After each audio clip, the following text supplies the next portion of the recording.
ख्वाबों का सम्राट था और आजादी का सपना ही ख्वाबों का सम्राट था। इसी के साथ मैं कोमल सोनी यहाँ मेरे सभी अतिथिगणों बच्चों का हार्दिक अभिनंदन करती हूँ और मुझे इस मंच पर बुलाने के लिए धन्यवाद करती हूँ।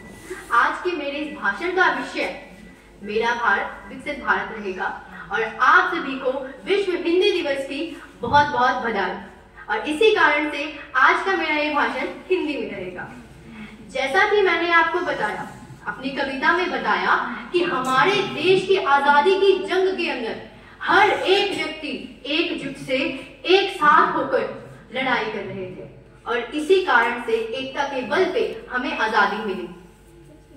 इसी तरीके से देश को विकसित बनाने के लिए हर एक व्यक्ति को एकजुट होकर एक लगन से कार्य करना पड़ेगा और इसी से हमारे विकसित भारत का सपना सही मायनों में पूरा होगा। देश के कोने कोने में बैठे हर युवा का सपना अगर अपनी खुद की ही कामयाबी का हो तो भी हमारा देश विकास से दूर नहीं। हमारे देश के युवाओं में भरी वो टैलेंट, वो कला अगर उभर जाए, अगर एक बार आगे आ जाए तो हम अमेरिका जैसे राष्ट्र को भी पीछे छोड़ सकते हैं। और अब तो हम इतने खुश नसीब हैं कि हमारे देश की सरकार भी हमारे साथ है। मैं आपको बताना चाहती हूँ कि न्यू इंडिया लिटरेसी प्रोग्राम के तहत पहले जहां 6 से 14 साल के बच्चों को ही कंपल्सरी एजुकेशन मिलती थी, लेकिन अब इस समय न्यू इंडिया लिटरेसी प्रोग्राम के तहत जो 18 प्लस के युवा हैं लेकिन किसी कारण से वंचित रह पाए हैं वो अपने एजुकेशन से, उनके लिए अब शिक्षा के दरवाजे खुल चुके हैं।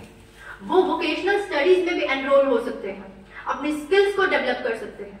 और ये मेरा मानना है कि अगर कोई युवा, अगर कोई बच्चा अपनी पढ़ाई के साथ साथ अपने स्किल्स पे भी डेवलपमेंट हासिल कर ले तो उसकी कामयाबी कोई नहीं रोक सकता।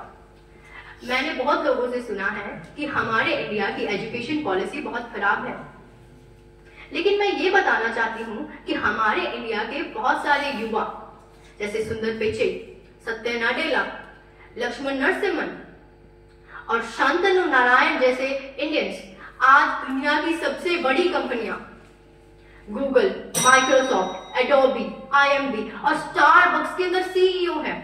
तो हम ये कैसा कह सकते हैं कि हमारी education policies and education system खराब है? हाँ, कुछ हद तक खराब है, लेकिन अगर इतना ही खराब होता तो आज इतनी बड़ी कंपनियों के CEO हमारे इंडियंस नहीं होते।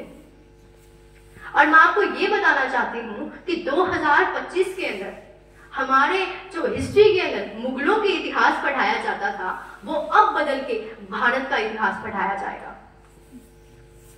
और सिर्फ एजुकेशन में ही नहीं, हमारा इंडिया हर सेक्टर में ग्रोथ कर रहा है, हर सेक्टर में आगे है। WEF के आंकड़े की माने तो अमेरिका 5.9% से और यूरोप 2.9% से ग्रो कर रहा है एंड चाइना 8.1% से ग्रो कर रहा है। और हमारा इंडिया दुनिया में सबसे आगे इन सभी देशों को पछाड़ते हुए 8.7% की दर से ग्रोथ कर रहा है। Banking services 24/7 any time anywhere लोगों की टिप्स पे है।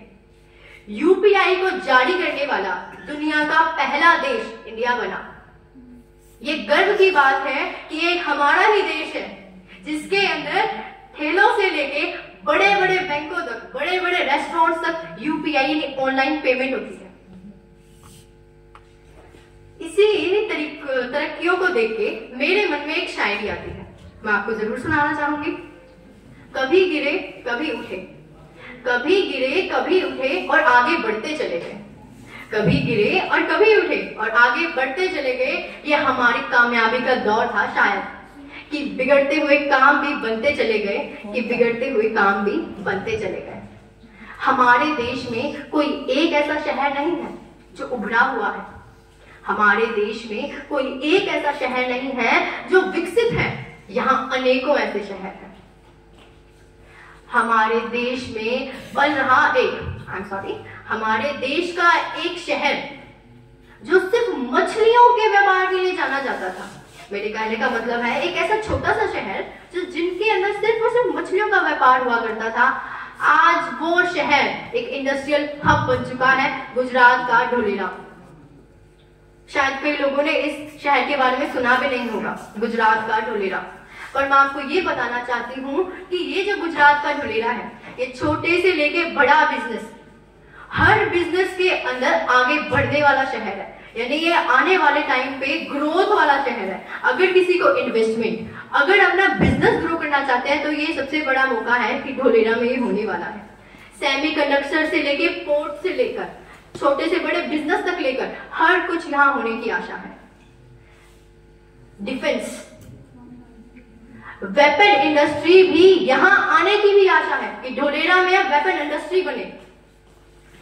आपको मैं ये बता दूं कि चाइना के शंघाई और कोरिया की सबसे हाईटेक सिटी सेमसंग को भी ये टक्कर देने वाला है। न्यूरल नेटवर्क मॉडल के तहत ये सेफ्टी को इनहांस करेगा, यानी 15,000 से ज्यादा रोड पे कैमरास। और हमारी इकोनॉमिक ग्रोथ अगर हम चाहते हैं, अगर इंडिया की हम इकोनॉमिक ग्रोथ चाहते हैं, तो उसके अंदर बिजनेस सबसे बड़ा फैक्टर काम करता है। और बिजनेस के अंदर भी सबसे बड़ा फैक्टर काम करता है ट्रांसपोर्ट का।